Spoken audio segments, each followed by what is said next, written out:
Hello students, this is your teacher Jaspreet. So, as we all know, we are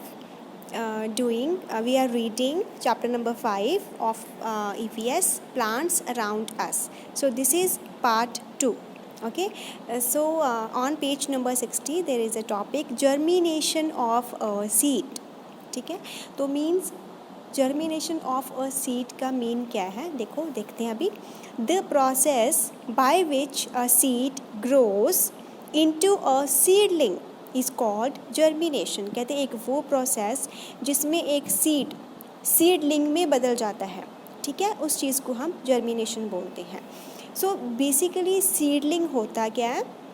seedling बेटा वो चीज़ होती है जब सीड जो है वो उसके 2-3 लीव्स निकल आते हैं.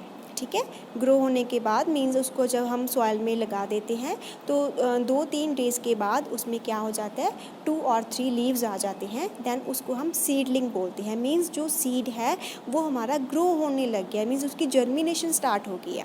ठीक है, a seedling is a new born plant. जो अभी प्लांट जिसका जन्म हुआ है अभी न्यू बॉर्न प्लांट होता है विद 2-3 यंग लीव्स. मीन्स कि उसके 2 या फिर उसके 3 यंग लीव्स होते हैं. ठीक है, with time this young plant grows into a big plant. तो हमें पता है टाइम के साथ साथ जो हमारा ये यंग प्लांट है जो अभी ग्रो हुआ है वो बड़ा होता जाएगा और वो एक बड़ा सा बिग प्लांट में बदल जाएगा. ठीक है, तो आप एग्जाम्पल में देख सकते हो बेटा, यहाँ पे पिक्चर शो की हुई है. सबसे पहले हमने सीड को ग्रो किया, उसके थोड़े डेज़ के बाद उसमें से 1 लीफ निकला, दैन 2 लीव्स निकले, दैन 3 लीव्स एंड फर्दर वो उसकी रूट्स निकल आई एंड वो एक बिग प्लांट में बदल जाएगा. ठीक है, और यहाँ पे देखो इस पिक्चर में हमने ओनली सीड्स को ही शो नहीं किया हुआ है. सन है, सन से वो सनलाइट लेता है.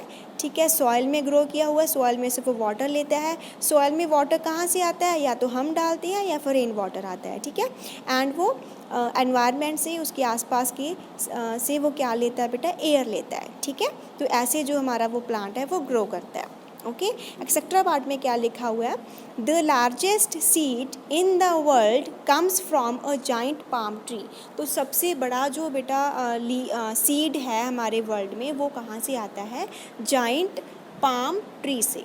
ठीक है, आप सर्च कर लेना, देख लेना. एक पाम ट्री होता है जिसका जो सीड होता है वो सभी प्लांट से बड़ा होता है. ठीक है, now it's time to do practice on 2. Number the pictures to show the order in which a plant grows. So अभी हमने जो देखा था सीड कैसे ग्रो करता है उसका एक सीक्वेंस होता है. ठीक है, तो उसके अकॉर्डिंग इस पिक्चर्स को हमने उनकी नंबरिंग करनी है. ठीक है, तो फर्स्ट ऑफ ऑल बेटा सबसे पहले कौन सा आएगा, देखो सीड आएगा, जहाँ पे मैंने 1 नंबर दिया हुआ है. देन उसके बाद 1 लीफ आ रहा है इसके, तो मैंने इसको 2 नंबर दे दिया. देन 2 लीव्स आ गए हैं इसके एंड थोड़ी बहुत रूट्स भी निकल आई हैं बाहर, तो इसको मैंने 3 नंबर दे दिया. एंड द 4th वन जिसके 3 लीव्स आ गए हैं एंड रूट्स जो हैं वो काफ़ी बाहर निकल आ गई हैं. ठीक है, तो इसको मैंने 4th नंबर दे दिया. Okay, so this is all about germination of a seed. Now move to page number next 61. there is a rhyme. okay, read the rhyme. ठीक है, अभी हम rhyme read करते हैं. the seeds we plant today with sun, rain and care will give the shade to living beings everywhere. okay, तो इस rhyme का meaning क्या है अभी वो देखते हैं. कहते जो seeds आज हम plant कर रहे हैं, ठीक है, जो सीड्स आज हम प्लांट कर रहे हैं मीन्स उसको सॉइल में लगा रहे हैं विद सन मीन्स सन की हेल्प से, रेन की हेल्प से एंड केयर जो हम उसे केयर करेंगे उसकी, है ना, उसको प्रॉपरली वाटर देंगे, उसकी अच्छे से खुदाई करेंगे, है ना, साथ के साथ उसको मीन्स उसकी जो सॉइल होती है उसको थोड़ा सा सॉफ्ट करेंगे. ठीक है, जो हम केयर करेंगे उसको. Will give the shade. Shade क्या होती है बेटा, छाँव. ठीक है, वो हमें क्या देंगे, ट्रीज़ क्या देती है बेटा, हमें छाँव भी देते हैं, है ना. To living beings everywhere. Living beings जितने भी लिविंग बींग्स हैं, हमारे एनिमल्स हैं और हम ह्यूमन बींग्स हैं, इनको सभी जगह पे शेड देंगे. ठीक है, तो ये राइम का ये मीनिंग था. Okay, next. Have you ever seen a gardener working in a garden. कहते हैं आपने कभी गार्डनर को, गार्डनर मीन्स माली को कभी गार्डन में काम करते हुए देखा है. He uses tools to make the garden beautiful. वो क्या करता है बेटा, टूल्स को यूज़ करता है, ठीक है। डिफरेंट टाइप्स के उसके पास टूल्स होते हैं, किस लिए, ताकि वो गार्डन को ब्यूटीफुल बना सके, ठीक है।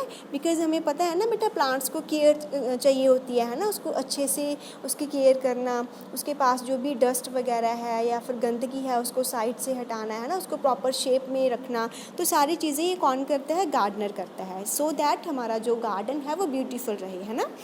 सो कम लेट अस मीट हिम, चलो हम आते हैं और गार्डनर को मिलते हैं, and know the names of the tools that he uses. तो वो कौन से टूल्स को यूज़ करता है उसके बारे में जानते हैं, उनके नेम्स के बारे में जानते हैं। ओके, फर्स्ट ऑफ ऑल आप यहाँ पे गार्डन की पिक्चर देख रहे हो बेटा, तो वो ट्री के साथ क्या लगा हुआ है बेटा, स्पेड। ट्री के साथ क्या है, स्पेड है। स्पेड से क्या होता है बेटा, जब भी हमने न्यू प्लांट ग्रो करना है तो हम इसकी हेल्प से एक पिट मीन्स एक खड्डा खोद सकते हैं, ठीक है। उसके बाद बेटा वाटरिंग कैन है, गार्डनर के हैंड में वाटरिंग कैन है, ये इसकी हेल्प से प्लांट्स को वाटर दे रहा है। उसके बाद यहाँ पे पड़ा हुआ है हैंड ट्रॉवल। हैंड ट्रॉवल से क्या होता है, हम उसको सॉइल को थोड़ा सा सॉफ्ट कर देते हैं, ठीक है, मीन्स उसको थोड़ा सा स्मूथ और सॉफ्ट कर देते हैं। देन है बेटा स्पेडिंग फॉर्क। स्पेडिंग फॉर्क से क्या होता है, जो भी बेटा लीव्स गिरे होते हैं आसपास है ना किसी और प्लांट के, उसको हम साइड से हटाकर वहाँ पे वो उस एरिया को साफ़ कर सकते हैं, ठीक है।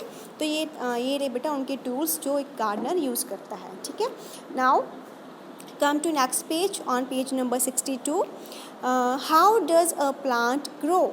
तो देखो बेटा प्लांट जो है वो कैसे ग्रो करता है ना, अभी हम उसके बारे में जानेंगे, ठीक है। और आप भी ट्राई करना एक प्लांट को ग्रो करने में, ठीक है।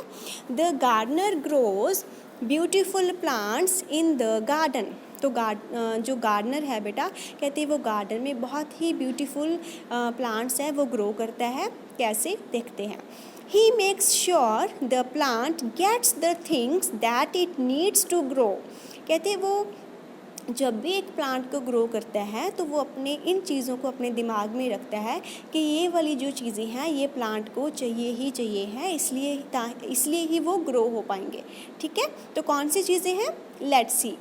अ प्लांट नीड्स सॉयल। तो प्लांट्स को क्या क्या चाहिए बेटा, soil, sunlight, water, air and warmth to grow, ठीक है। ये सारी चीज़ें चाहिए। देखो सॉइल में हम प्लांट को उसमें लगाते हैं, सॉइल के बिना तो प्लांट्स होते ही नहीं है, आपको पता है। फिर हमें सनलाइट चाहिए होती है, ठीक है, एंड देन वाटर चाहिए होता है, एंड एयर से वो कार्बन डाइऑक्साइड गैस लेते हैं, एंड वार्मथ, थोड़ी सी उनको हल्की सी बेटा थोड़ी सी गर्मी भी चाहिए होती है उसको ग्रो करने के लिए, ठीक है। वार्मथ क्या होता है, गर्मी, ठीक है।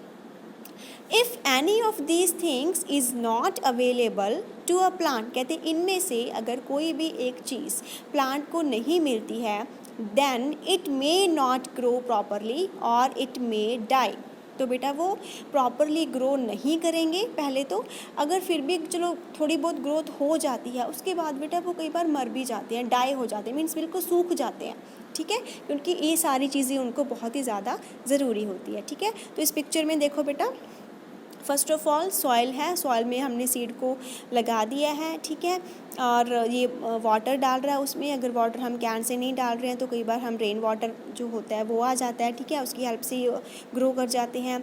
एयर है, एयर से ये क्या लेते हैं, कार्बन डाइऑक्साइड गैस लेते हैं, ठीक है, एंड सनलाइट से वो सनलाइट लेती है। ऐसे जो एक हमारा प्लांट है वो ग्रो हो जाता है, ठीक है। अगर if you want to plant a seed है ना, तो आप कैसे करोगे, देखते हैं। आपने क्या करना है, टेक सम सीड्स, कुछ सीड्स लेने हैं, keep them in a soft and moist cloth. Moist क्या होता है, जिसमें थोड़ी सी नमी हो, आपने क्या करना है, उसको थोड़ा सा गीला कर लेना है, ठीक है। तो उस क्लॉथ को गीला कर लेना है और उसमें आपने अपने सीड्स रख देने हैं। Observe what happens when you open the cloth next day। जब आप नेक्स्ट डे इस क्लोथ को ओपन करोगे तो देखना आपको क्या ऑब्जर्व होगा, क्या उसमें चेंजेस आते हैं, ठीक है। तो ये चीज़ अपने करके देखनी है एक बार, ठीक है। उसके बाद एक्सेट्रा में क्या है बेटा, bamboo is the fastest growing plant in the world. तो हमारे वर्ल्ड में बेटा बैम्बू जो है वो सबसे तेज़ी से फास्टली ग्रो करता है, ठीक है। इसको लर्न कर लेना आपने, ठीक है, इस बात को अपने माइंड में रखना है। Okay, so this is all about today's class. So your homework is read your page number 60, 61 and 62 and complete your practice on 2 and also try this thing okay. आपने ये ट्राई करना है, आपने सीड्स को cloth में रखना है और नेक्स्ट डे देखना है कि आपने क्या चेंजेस आए हैं उसमें, ठीक है। So bye bye to everyone, take care.